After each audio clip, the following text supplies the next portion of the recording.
하나님의 크신 은혜와 사랑을 감사합니다. 오늘도 저희를 예배의 자리에 있게 하시니 감사합니다. 예배하는 시간이 하나님 영광이 되게 하시고 예배하는 우리 모두에게는 복이 되는 시간 되게 하여 주옵소서. 영과 진리로 우리를 다스려 주셔서 영과 진리로 예배함으로 우리 예배가 하나님 영화롭게 하며 우리 가운데 임하게 계시는 성령을 인하여 다시 하나님 주시는 은혜를 경험하고 하나님 영광을 보는 시간 되게 하여 주시옵소서.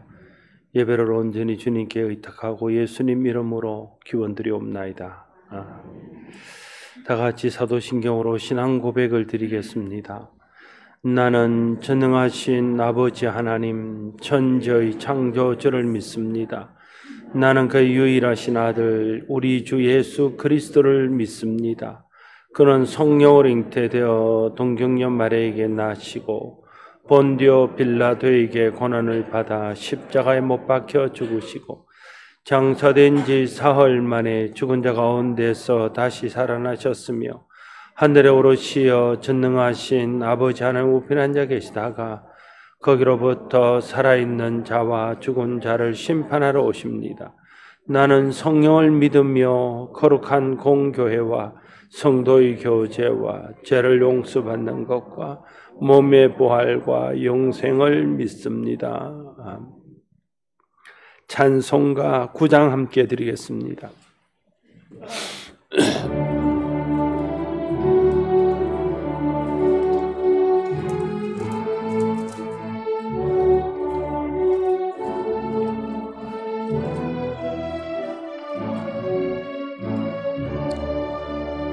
하늘에 가득 찬 영광의 하나님, 온 땅에 충만한 존귀하신 하나님, 생명과 빛으로 지혜와 권능으로 언제나 우리를 지키시는 하나님, 성부와 성자와 성령 삼위의 하나님, 우리 예배를 받아주시옵소서.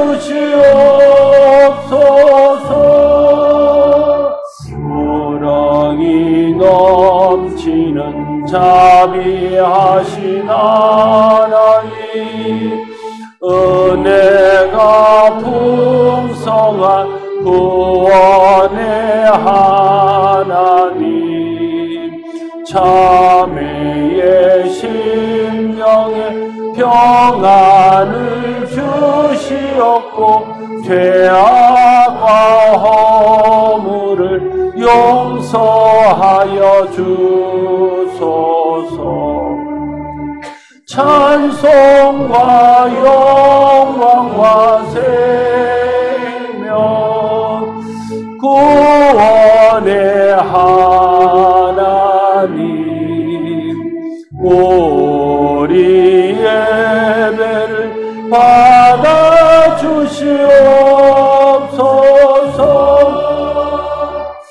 연약한 심령을 굳게 세워주시고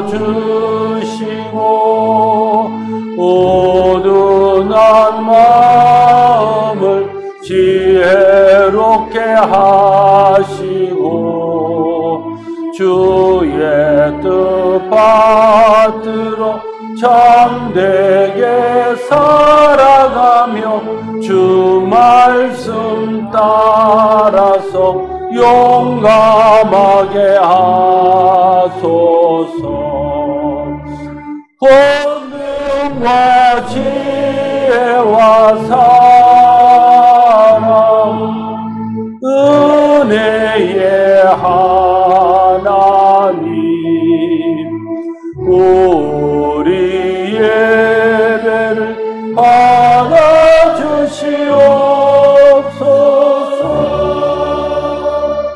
주 앞에 나올 때 우리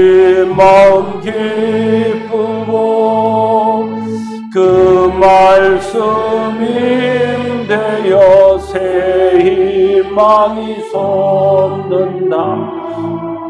고난도 슬픔도 이기게 하시옵고 영원에 잇대어 살아가게 하소서. 우리의 자랑과 기쁨 생명의 하나님, 우리 예배를 받아 주시옵소서. 아멘.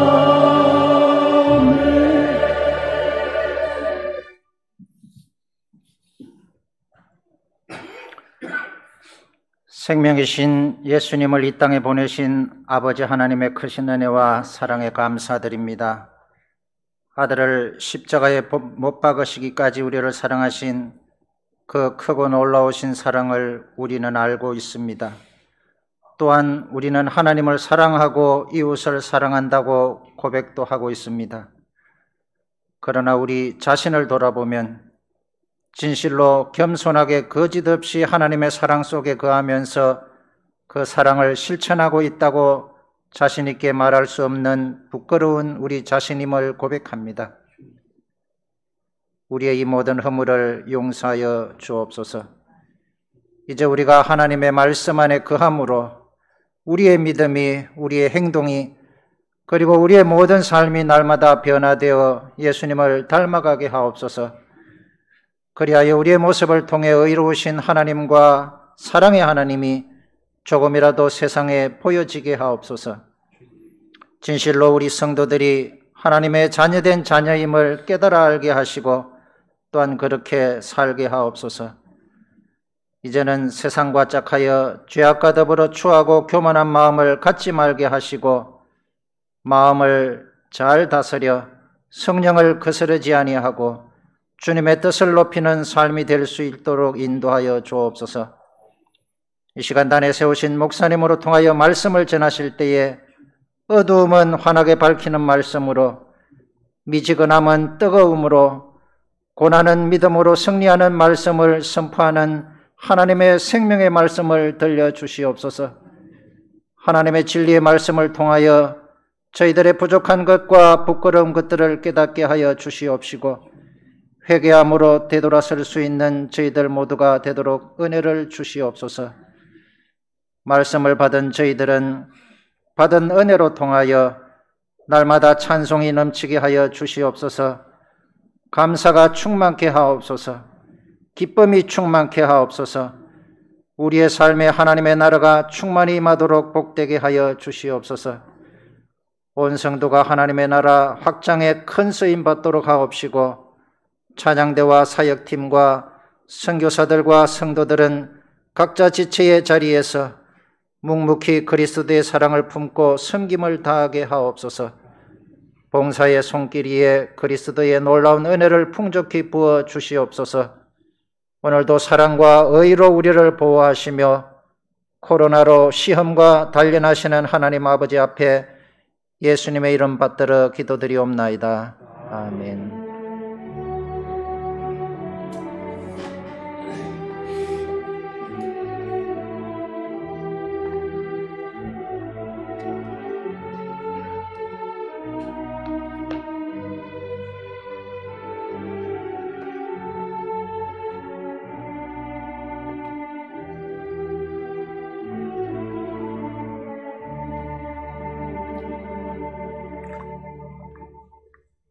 하나님의 말씀 고린도전서 10장 23절에서 33절 말씀입니다.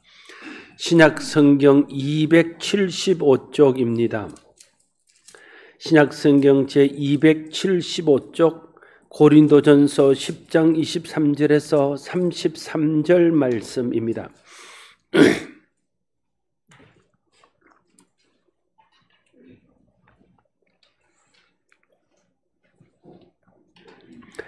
제가 이제 하나님 말씀을 받들어 봉독합니다. 고린도전서 10장 23절에서 33절까지의 말씀입니다.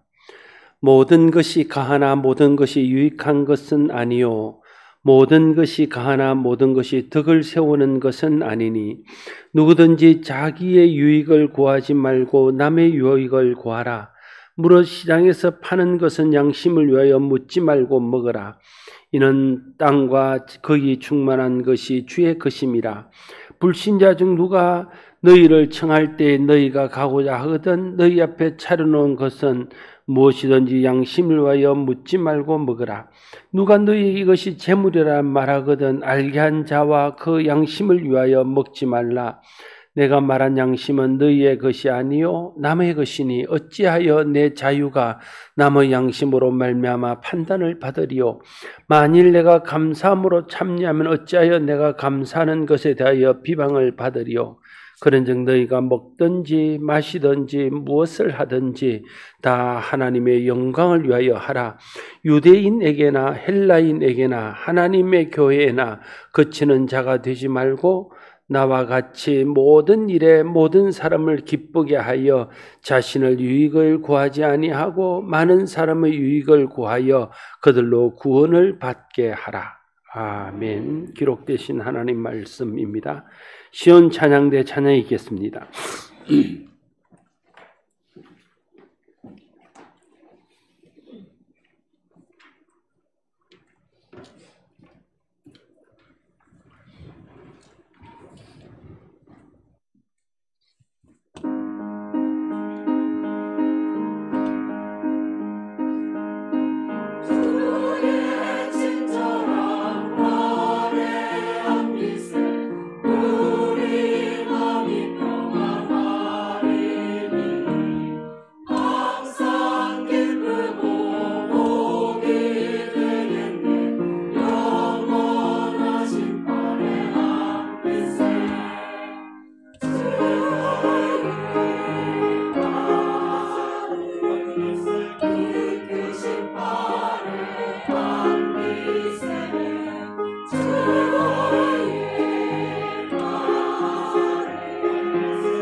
은혜의 찬양 감사합니다. 오늘은 종교개혁 503주년을 기념하는 종교개혁 기념주일입니다. 종교개혁 기념주일은 종교개혁의 뜻을 기억하고 그 정신을 이어받기 위해 제정된 주일입니다. 종교개혁은 부패한 교회에 맞서서 교회를 새롭게 하고자 하는 운동이었습니다. 잃어버렸던 복음의 정신, 말씀의 정신을 회복해서 오직 믿음으로 구원받고 오직 은혜로 구원받고 오직 말씀 안에서 사는 그런 복음의 핵심 또 말씀의 핵심을 회복하고자 하는 노력으로 시작된 운동이 종교개혁 운동이었습니다. 종교개혁 운동은 그런 의미에서 회복운동입니다. 본질로 돌아가고자 하는 본질 회복 운동입니다. 본질 회복이 종교개혁의 핵심 가치였습니다. 종교개혁은 새로운 어떤 것을 만들어내는 것, 어떤 것을 새롭게 시도하는 것이 아닙니다. 잃어버렸던 본질을 회복하고 잃어버렸던 본질로 돌아가는 것입니다. 본질로 돌아가라 할 때에 그 본질이 무엇인지를 아는 것이 중요합니다. 결론부터 말씀드리자면 본질은 말씀입니다. 말씀이 우리가 돌아가야 될 본질입니다. 특별히 예수 그리스도를 통해서 우리에게 주신 복음의 말씀이 우리가 돌아가서 순종해야 될 본질입니다. 종교개혁자들이 본질로 돌아가고자 했을 때에도 은혜와 믿음과 말씀으로 돌아가서 복음에 순종하고 복음을 따라 사는 복음적인 교회를 회복하고자 한 것입니다. 성경 역사를 보면 하나님의 백성이 본질에서 벗어날 때 끊임없이 본질로 돌아가고자 하는 종교개혁이 계속되었던 것을 알 수 있습니다. 가나안 땅에 들어가기 전 하나님께서 신명기를 주셨습니다. 신명기의 내용을 보면 출애굽기에 기록되어 있는 율법의 내용과 대동소이합니다. 그런데 왜 하나님께서는 신명기를 다시 주셨을까요?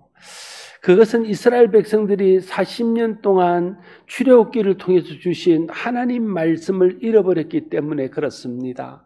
출애굽한 후에 하나님께서 시내산에서 십계명을 비롯한 계명들을 주십니다. 하나님이 택한 백성은 이렇게 살아야 된다. 그걸 알려주기 위한 규범이었습니다. 그런데 40년 광야 생활 동안 이스라엘 백성들은 그 말씀을 잃어버리고 그 말씀의 정신을 따라 살지 못함으로 하나님 앞에서 이스라엘 백성다운 모습을 보이지 못했습니다. 이제 40년의 시간이 지난 후에 가나안 정복을 앞두고 이제 다시 출애굽기를 통해 주셨던 그 율법의 말씀을 이스라엘 백성들에게 주시는 겁니다. 잃어버렸던 말씀을 회복하라는 것입니다. 잊고 살았던 말씀을 기억하고 다시 말씀으로 돌아와서 말씀을 따라 사는 하나님 백성이 되라는 것을 말씀하기 위해서 신명기를 주셨습니다. 그러면서 신명기 자체가 종교개혁입니다. 신명기 자체가 말씀으로 돌아와서 말씀에 순종하는 삶을 살라는 하나님의 개혁의 말씀이 그 가운데 담겨져 있는 것이라 할 수 있습니다. 이스라엘의 열왕들도 하나님 앞에 믿음으로 살았던 왕들은 다 종교개혁을 이루려고 했던 왕들이었습니다. 특별히 대표적인 왕들이 히스기야와 요시야 왕이라고 할 수 있습니다. 그런데 여러분, 히스기야 왕과 요시야 왕의 공통점이 있습니다. 그것은 히스기야 왕의 아버지인 아하스 왕이나 또 요시야 왕의 아버지인 암몬 그 할아버지 므낫세 왕이 다 우상 숭배에 빠졌던 악한 왕들이었다는 거예요. 그 아버지 때에, 그 할아버지 때에 하나님의 말씀이 무너지고, 하나님 말씀이 무너지니까 예배도 무너지고 모든 성도들의 삶이 무너지면서 우상 숭배로 갔다는 거예요. 하나님을 하나님 되게 하시는 예배가 없어지고 우상을 오히려 하나님처럼 섬기는 그런 타락한 시대가 되었다는 거예요.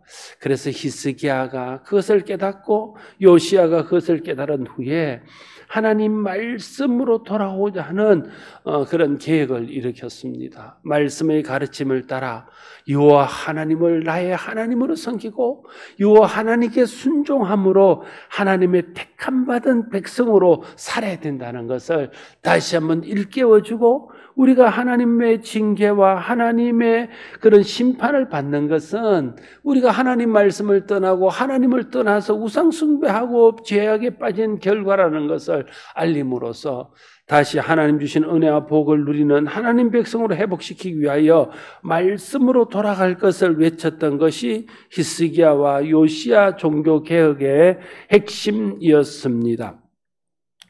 여러분, 이스라엘이 언제 가장 이스라엘다웠을까요?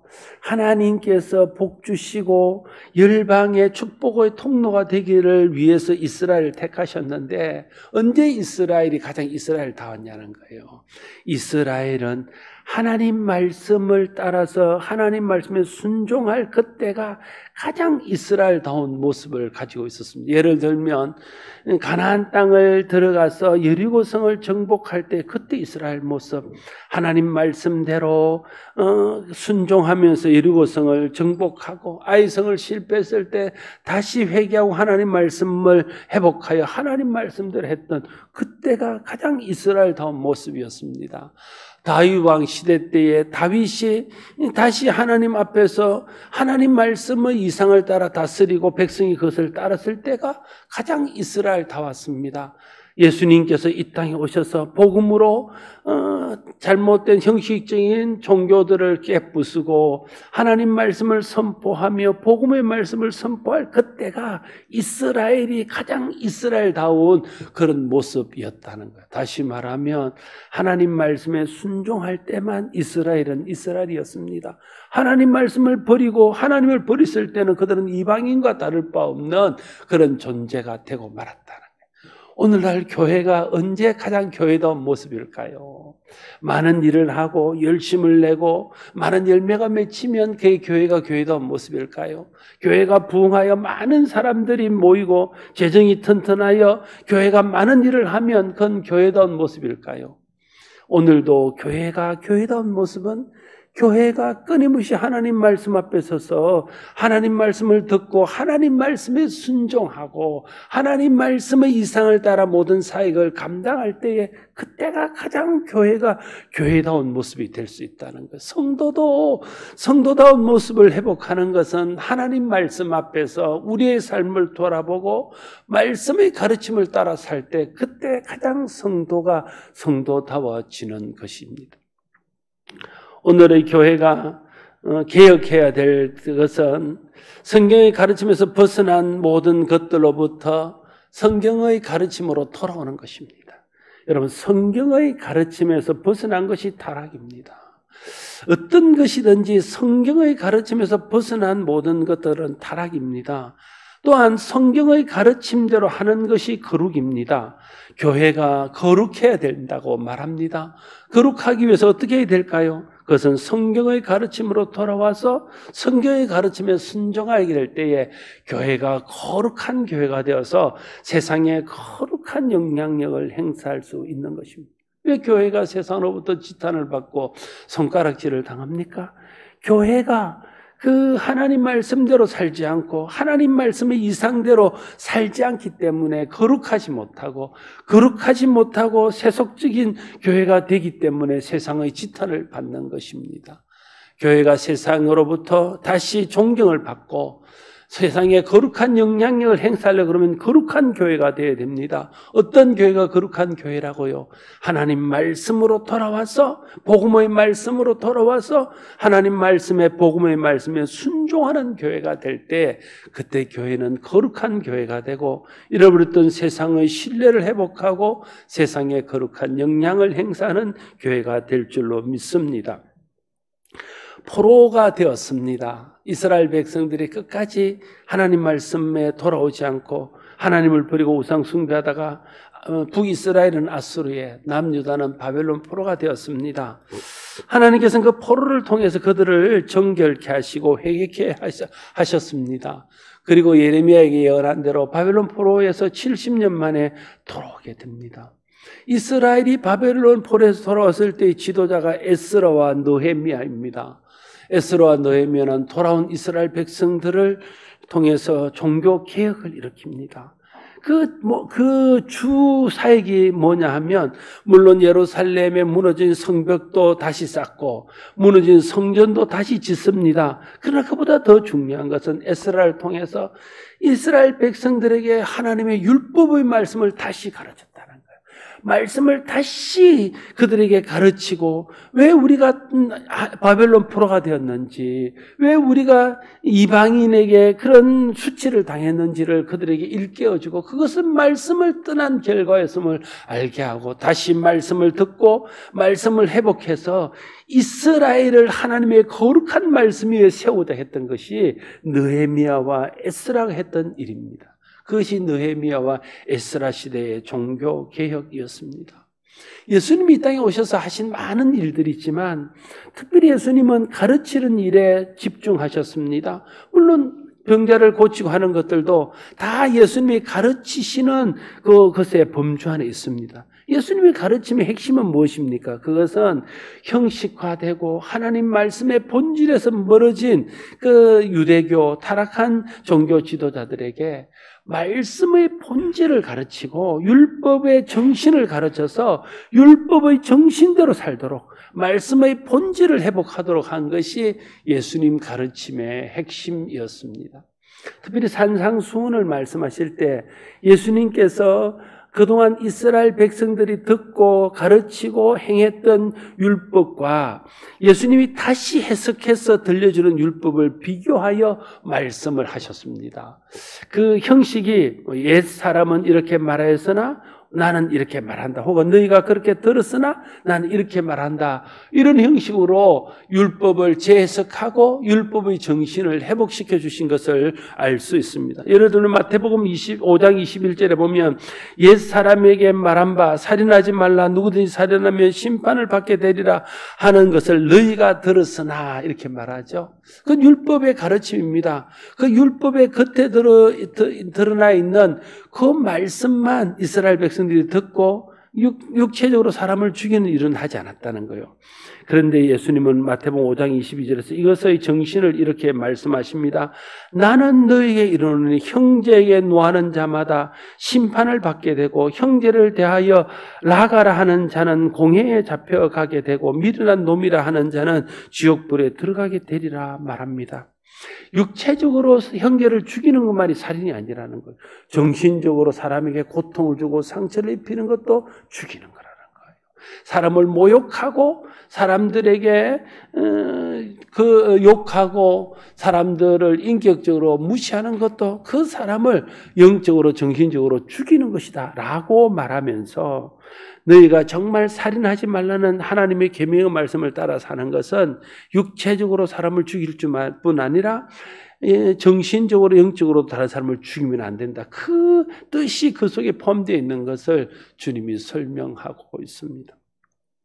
마태복음 5장 27절에는 또 간음하지 말라 하는 것을 너희가 들었으나 5장 28절 나는 너희에게 이르노니 음욕을 품고 여자를 보는 자마다 마음에 이미 간음하였느니라 말합니다. 많은 남자들이 육체적으로 간음하지 않으면 간음하지 않았다고 떳떳하게 말하며 살았다는 거예요. 그때 주님이 말하는 거죠. 육체적인 간음하지 않는 것만 간음하지 않는 것이 네가 마음으로 간음했으면 이미 네가 간음한 거라는 거예요. 마음의 순결을 잃었으면 순결을 잃은 것이라는 거. 네 아내를 마음으로부터 떠났고 다른 사람에게 마음이 있으면 이미 네는 아내를 떠난 것이라는 거. 그게 간음이라는 것입니다.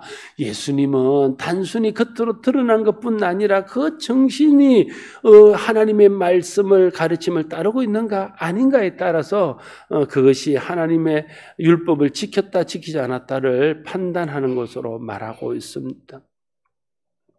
또 하나 더 읽어보면 마태복음 5장 31절에 또 일렀으니 누구든지 아내를 버리려거든 이혼 정서를 줄 것이라 하였으나 5장 32절 나는 너희에게 이르노니 누구든지 음행한 이유 없이 아내를 버리면 이는 그로 간음하게 하며 또 누구든지 버림받은 여자에게 간과하는 자도 간음함이니라 말하고 있습니다. 이스라엘 남자들은 오늘 이 율법을 따라서 그냥 이혼 정서만 써주면 그냥 간음이라고 했다는 거예요. 이혼이 된다고 했다는 거예요. 그러니까 너무 쉽게 이혼을 하는 겁니다. 마음대로 남자들이. 그러니까 예수님이 이혼 정서를 써주라는 말에 정신이 뭔지를 생각해 보라는 거예요. 그러니까 함부로 이혼을 못하도록 그 이혼 정서를 쓰고 도장을 찍고 하는 동안에 생각을 해보고 뭔가 잘못된 거를 보고 가정을 지키라는 의미가 그 속에 있는데 가정을 지킬 생각은 하지 않고 그냥 이혼정서 써주는 것으로 자기의 책임을 다한 것처럼 해서 쉽게 이혼을 했다는 거예요. 그러니까 그렇게 하지 말라는 거죠. 네가 정말 결정적인 이혼 사유가 없는 한은 이혼하면 안 된다. 그걸 예수님이 말하고 있는 거죠. 가정의 소중함이 이혼 정서를 써주라는 말 속에 포함되어 있다는 사실을 그들에게 일깨워주고 있습니다. 이런 말씀들이 수없이 계속해서 주님이 산상순을 통해서 반복하여 말하고 있습니다. 그것은 율법의 본 정신을 잃어버리고 율법의 외형적인 것만 지키면서 율법을 지켰다고 말하는 사람들에게 율법의 본질을 알고 율법의 본 정신을 알아서 진짜 율법을 지키는 삶을 살라고 말씀하고 있는 것입니다. 바울 또한 종교개혁자였습니다. 바울이 보면요, 율법주의에 물들어 있거나 영지주의에 물들어 있거나 세속주의에 물들어 있는 사람들에게 다시 복음을 가르치고, 멀리 있을 때는 서신을 써서 그 서신을 보내어서 율법을 다시 가르치고 다시 가르쳤습니다. 왜 다시 가르쳤을까요? 그것은 그들이 잃어버리고 율법 하나님 말씀대로 복음의 정신대로 살지 못하는 것을 일깨워서 다시 복음의 정신으로 돌아와서 복음의 말씀에 순종하며 살게 하기 위해서 그랬다는 거예요. 이렇게 바울이 생각하는 종교개혁은 복음의 말씀으로 돌아와서 복음의 말씀대로 사는 것이 진정한 개혁이라는 생각을 늘 가지고 있었다는 것을 알 수 있습니다. 종교개혁자들의 정신도 마찬가지 아닙니까? 종교개혁의 3대 표가 있습니다. 오직 믿음, 오직 은혜, 오직 말씀. 그게 복음입니다. 복음. 하나님의 은혜로 구원받고 하나님을 예수 그리스도를 믿음으로 구원받는 이 은혜 안에 사는 사람들은 하나님의 말씀을 따라 삶으로 그 은혜에 합당한 삶을 살아야 된다. 그걸 이야기하는 겁니다. 율법이나 자기 공로를 앞세워서 자기를 드러내고 자기 영광을 위해서 사는 것이 아니라 하나님 주신 그 복음의 은혜 안에서 말씀에 순종함으로 하나님께 영광 돌리는 삶을 살아야 된다. 그게 종교개혁자들이 외쳤던 종교개혁의 정신이었습니다. 그런데 우리가 주님께로 돌아오고 주님 말씀으로 돌아오려면 거쳐야 될 과정이 있습니다. 그것은 바로 회개입니다. 이사야 55장 7절은 이렇게 말합니다. 악인은 그 길을, 불의한 자는 그 생각을 버리고 여호와께 돌아오라. 그리하면 그가 긍휼히 계시리라. 우리 하나님께로 돌아오라. 그가 너그럽게 용서하리라 말하고 있습니다. 돌아오려면 버리고 돌아오라는 거예요. 버리고 돌아오는 것이 회개입니다. 내가 이전에 즐겼던 것, 이전에 마음을 두었던 것, 이걸 버려두고 와야 됩니다. 결혼을 하는 사람이 이전에 다른 사람을 사귀었더라도 그냥 버려두고 와야 돼. 그게 회개입니다. 버려두고 와서 새 삶을 시작하는 것이 회개이지요. 하나님 말씀을 떠나 살던 삶을 버려두고 이제 그리스도 안에서 새롭게 된 사람으로서 이 말씀에 순종하는 새 삶을 사는 것이 진정한 회개입니다. 겉으로 하나님 앞에 잘못을 자백하고 그리고는 돌아오지 않으면 그건 회개가 아닙니다. 그냥 후회하고 마는 것이죠.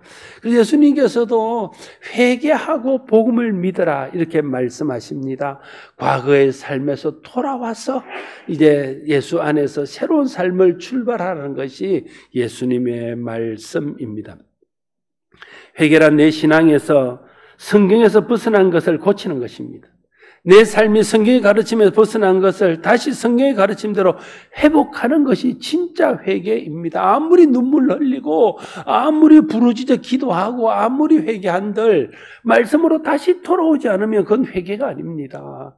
말씀으로 살지 못했던 것을 그렇게 통회했으면 다시 말씀으로 사는 삶으로 돌아오고 복음에 합당한 삶으로 돌아올 때 그게 진정한 회개요, 회개의 열매인 것입니다. 그래서 회개는 열매가 있어야 돼요. 열매는 말씀을 따라 사는 겁니다. 복음의 가르침대로 사는 것입니다.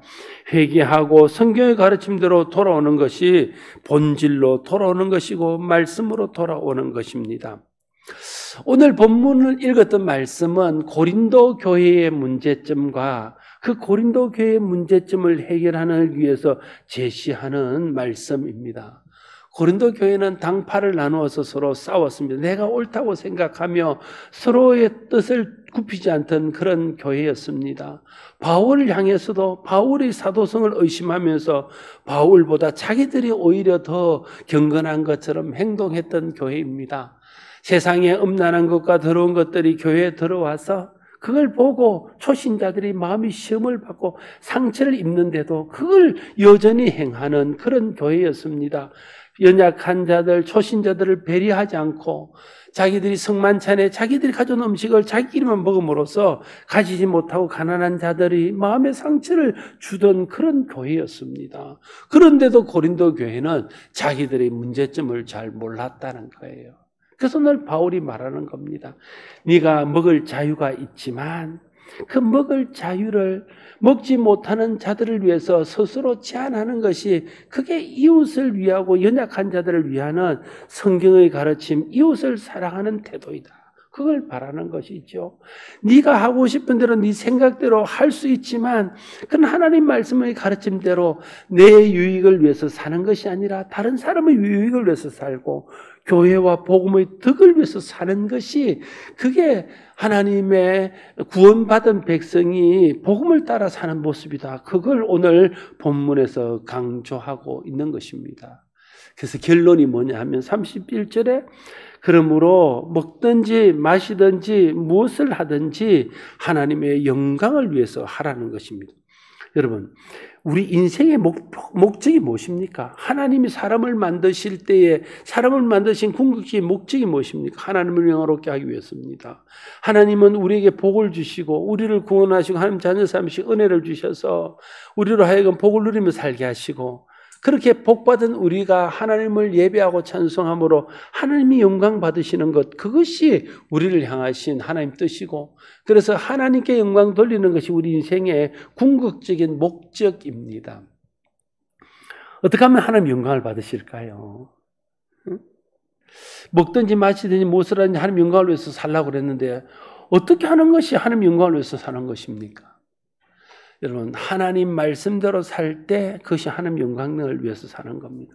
하나님 말씀과 상관없이 살면요, 그건 어떻게 살아도 하나님 영광과는 상관없는 것이 되는 겁니다. 여러분, 우리가 어떤 일을 할 때, 그래서 먹든지 마시든지 무엇을 하든지는 모든 일을 말하잖아요. 교회에 사는 일, 예배하는 일, 이 일만 말하는 것 아닙니다. 가정에서 하는 모든 가정사들, 직장과 사업에서 하는 모든 세상 일들까지 다 포함해서 그 모든 일에서 먹든지 마시든지 무엇을 하든지 모든 일에서 하나님의 영광을 위해서 하라는 거예요. 내가 어떤 일을 할 때 하나님의 영광을 생각하고 말씀의 정신, 복음의 정신을 따라 어떤 일을 하고 그렇게 하고자 애쓸 때에 그 일은 어떤 일이든 그 일은 다 하나님의 일이 되는 겁니다. 설거지하는 일도 하나님 일이고 직장에서 돈 버는 일도 하나님 일이 되는 겁니다. 그러면 그 모든 일들을 통해서 하나님 영광을 받으셔요. 설거지를 하면서도 내가 설거지를 하면서도 온 집안에 화목하게 하고 내 일을 감당함으로 우리 집이 하나님을 섬기는 집에 모범을 보이기 위해서 내가 하는 거죠. 그럼 그건 하나님 영광을 위해서 하는 거예요. 그래서 설거지하는 일이 하나님의 일이 되는 겁니다. 그러면 그 설거지하는 그 날은 하나님 영광을 설거지하는 것을 영광을 받으시는 거죠. 근데 설거지를 하면서 불평하고 투덜거리고 나만 깨하는 그래서 가정의 화목을 깨고 가정이 어렵게 됩니다. 그러면 하나님의 말씀을 따라 하나님 말씀을 정신을 따라 하는 게 아니에요. 그러면 그날은 그 설거지는 하나님 일이 아닙니다. 예배하는 일도 마찬가지입니다. 예배할 때 우리가 마음으로 다해요. 영과 진리로 예배하고 하나님 영광으로 예배하면 이 예배가 정말 거룩한 하나님 일이 되는 거죠. 그런데 예배하는 일이 내 만족을 위하여 하고 내 기쁨을 위하여 하고 마지못해서 하면 그것은 말씀의 정신을 따라 하는 것이 아니어서 예배하는 일조차도 하나님 일이 아닌 겁니다. 그럼 예배를 통해서도 하나님의 영광을 받지 않으시는 거죠. 말씀의 정신을 따라 할 때 모든 일은 하나님 일입니다. 말씀의 정신을 따라 하지 않으면 어떤 일도 하나님 일이 될 수 없습니다. 그래서 하나님 일을 할 때 하나님 영광 받으십니다. 하나님 일을 안 하면요, 하나님의 영광 받으실 수가 없어요.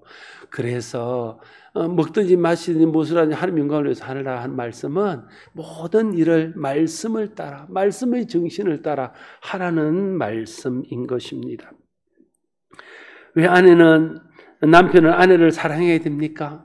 그것이 도리이기 때문에 하는 것도 맞지요. 그러나 그것이 하나님의 말씀의 가르침이기 때문에 하나님 말씀의 가르침대로 아내를 사랑하면 아내가 기뻐할 뿐 아니라 하나님이 말씀에 순종하는 것을 인해서 하나님 영광을 받으시는 거죠. 아내들이 남편을 왜 존중해야 됩니까? 그것은 남편을 위해서이기도 하지만 하나님께서 남편을 존중하라고 말씀하셨기 때문에 말씀을 따라 남편을 존중하면 하나님 말씀을 따르는 그를 통해서 하나님 영광을 받으시는 것이 있지요. 그래서 하나님 영광 받으시는 것과 하나님 말씀에 순종하는 것은 같은 것이라는 거예요. 이제 먹든지 마시든지 무엇을 하니 하나님 영광을 위해 하라 이 말씀과 먹든지 마시든지 모든 일들을 말씀의 정신을 따라 복음의 정신을 따라 하라. 이게 같은 말이라니 같은 말. 그래서 본질로 돌아가는 것은 말씀으로 돌아가는 것이고 본질로 돌아가는 것은 하나님의 영광을 위해서 하는 것으로 돌아가는 것이라 말씀드릴 수 있습니다. 타락은 하나님 말씀대로 하지 않는 것이 타락입니다. 거룩은 하나님 말씀대로 하는 게 거룩한 거예요. 간단합니다. 단순해요. 아무리 거룩해 보이고 아무리 많은 일을 하고 아무리 열심히 있고 아무리 충성해도 하나님 말씀대로 하지 않으면 그것은 타락한 것입니다. 하나님 영광과 상관없는 것이에요. 보잘것없어 보여도 하나님 말씀을 따라 내가 애쓰고 노력하고 하나님 말씀을 따라 복음의 정신 따라 하려고 할 때 그것이 거룩한 것입니다. 그래서 우리는 우리 인생의 목적인 하나님 영광을 이루기 위해서 하나님 말씀을 앞에 날마다 써야 되고 그 말씀의 가르침대로 순종하는 삶을 살아야 되는 것입니다. 목사가 먼저 회개하고 목사의 본질로 돌아가야 됩니다. 목사의 본질은 말씀을 연구하고 말씀을 가르치고 교회 성도들로서 기도하는 것입니다. 목사가 말씀을 연구하고 가르치는 일과 성도와 교회를 위해서 기도하는 일을 제쳐놓고 다른 일을 하면 그건 목사가 타락한 것입니다.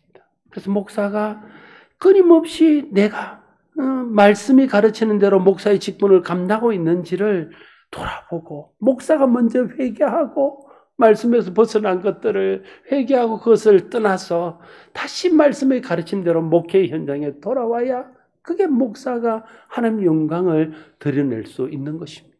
장로님이 성도들이 성경의 가르침대로 서로 사랑하고 서로 섬기고 그렇게 사는 모습들을 우리 삶에서 실천해야 그래야 장로님들이 또 성도들이 하나님의 영광을 위해서 사는 것이고 말씀으로 돌아서 말씀을 따라 사는 것이 되어서 그것이 자기에게도 교회에게도 유익을 끼치고 덕을 세우는 것이 될 수 있습니다. 교회도 교회의 물량주의와 인본주의와 세속주의에 물든 것들을 회개하고 성경의 가르침대로 교회가 모든 사역들을 감당하고 모든 사역의 표준을 말씀에서 복음에서 찾고 그 복음의 정신과 말씀의 정신을 따라 모든 사역들을 감당하게 될 때 교회가 하나님의 영광을 드러내고 하나님께 기쁨이 되는 그런 교회가 될 줄로 믿습니다.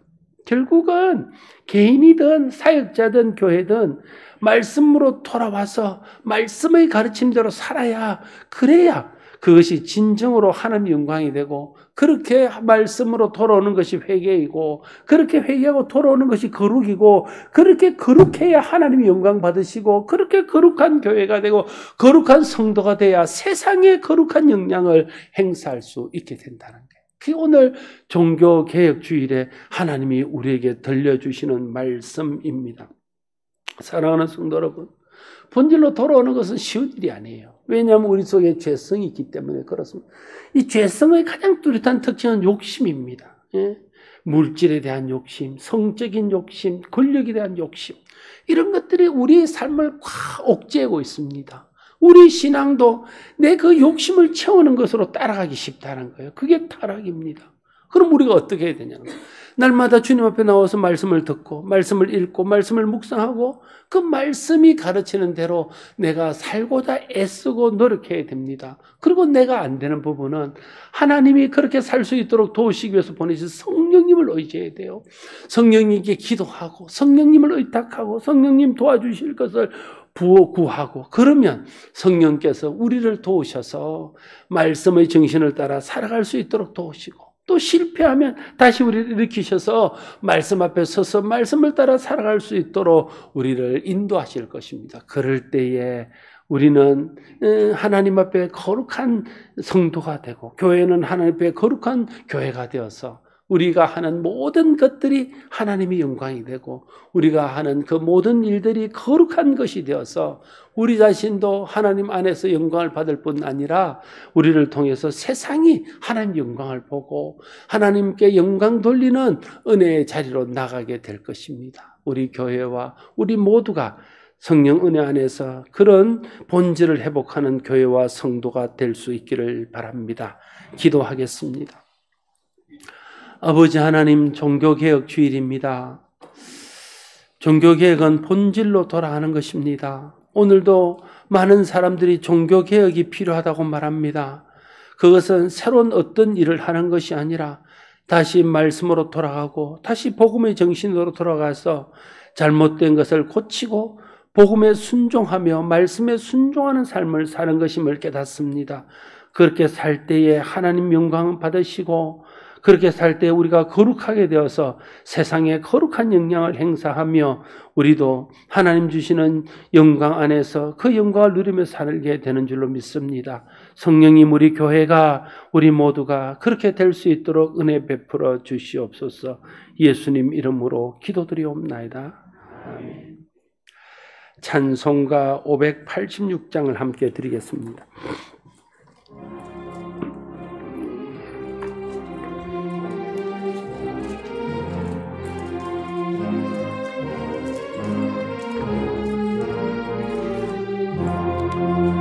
어느 민족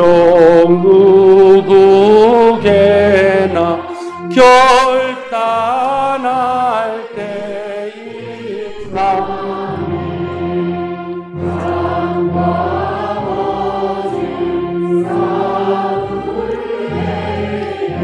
어느 편에 설 건가 주가 주신 새 목표가 우리 앞에 보이니 빛과 어둠 사이에서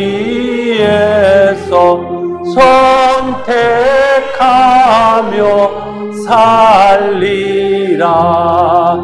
고상하고 아름답다 진리 편에 서는 일 진리 위에 억압받고 명예히 이뤄도 비겁한 자 물러서나 용감한 자 굳세게 낙심한 자 돌아오는 그날까지 서리라. 순교자의 빛을 따라 주의 뒤를 쫓아서 십자가를 등에 지고 암만양에 가리라. 새 시대는 새 사명을 우리에게 주나니 진리 따라 사는 자는 존진하리 언제나. 악이 비록 성하여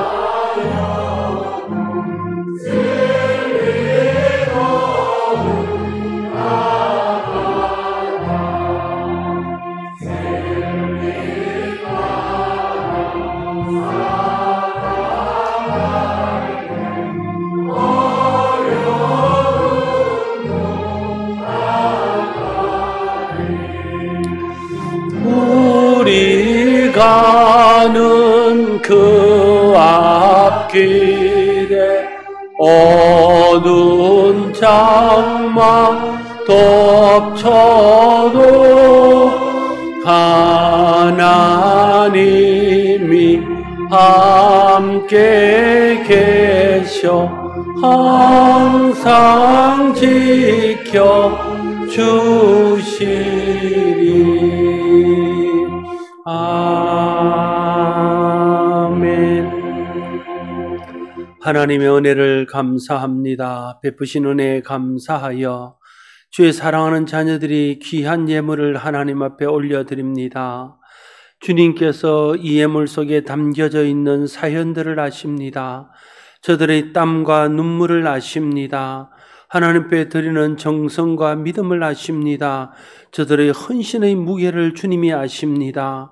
하나님이 기억하시고 갚으시되 저들의 모든 삶 가운데서 때를 따라 돕는 은혜로 도와주시옵소서. 그래서 하나님의 은혜 안에 살 때에 날마다 만족을 누리며 살게 하시고 하나님 주시는 복으로 풍족함을 누리며 살아갈 수 있도록 복 내려 주시옵소서.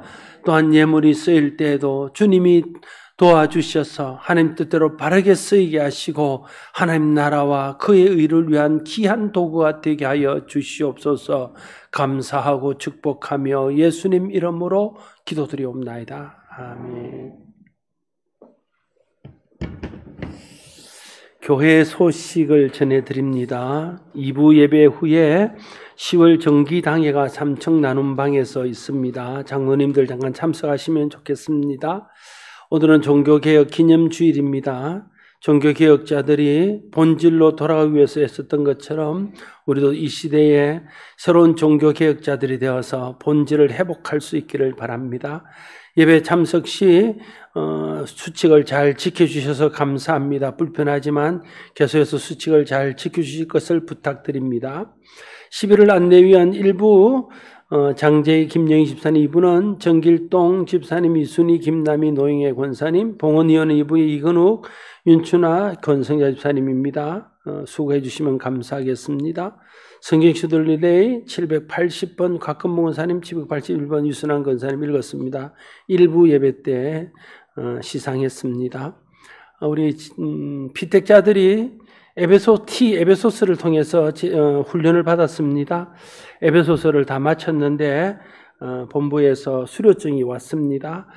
뒤에 있으니까 저한테 수료증을 받아 가시기를 바랍니다.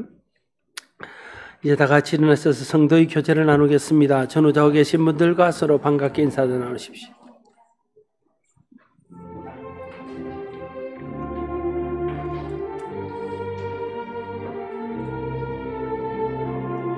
주의 말씀 앞에 선 주의 말씀 앞에 선 당신은 참된 예배자 그토록 찾으시던 하나님의 기쁨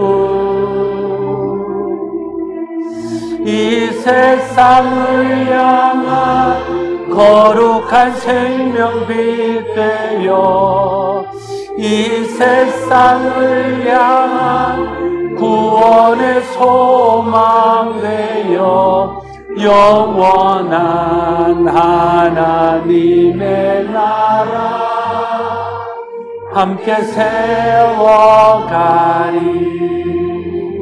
주의 부르심 따라 주의 부르심 따라 당신의 삶을 드릴 때 세상은 당신 안에서 주의 영광 보리라.